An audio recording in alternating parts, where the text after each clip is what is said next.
শত শত বিঘে একদম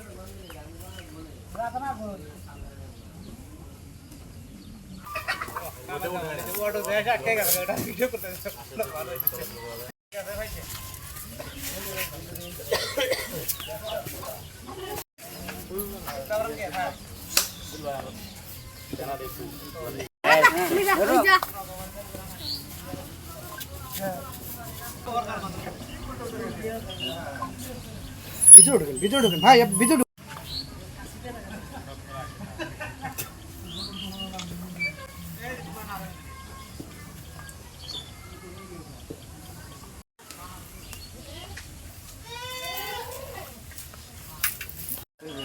অত রিস্ক নেওয়া যাবে না।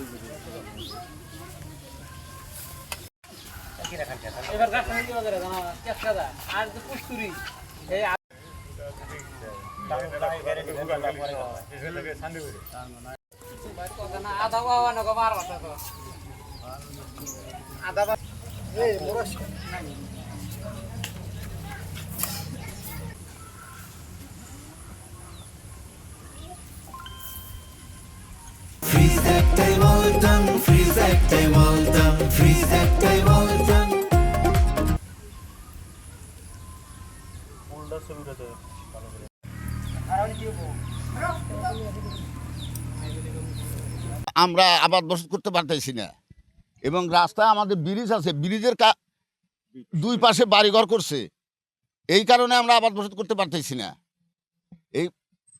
এরা বহু বারবার অনুরোধ করছে যে ব্রিজের এ পাশে পাশে বাড়িঘর করে না, পানির সরবরাহ হইতেছে, এরা মাটি কাইটা ভরাট করে আমরা 83 লক্ষ টাকা খরচ করে ব্রিজ করছি।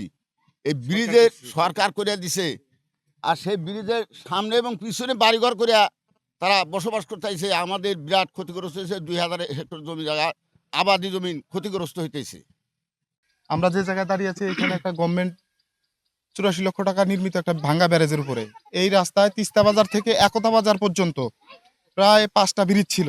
2016 সালে বন্যা হওয়ার পরে এই এলাকা যখন মোটামুটি বিলীন হয়ে যায়, লোকজন বাহিরে ছিল, ওইখান থেকে আস্তে আস্তে আবার এলাকায় পুনর্বাসন শুরু হওয়ার ফলে এই যে এই রাস্তায় 4টা ব্রিজ ছিল 5 কিলোমিটারের ভেতরে।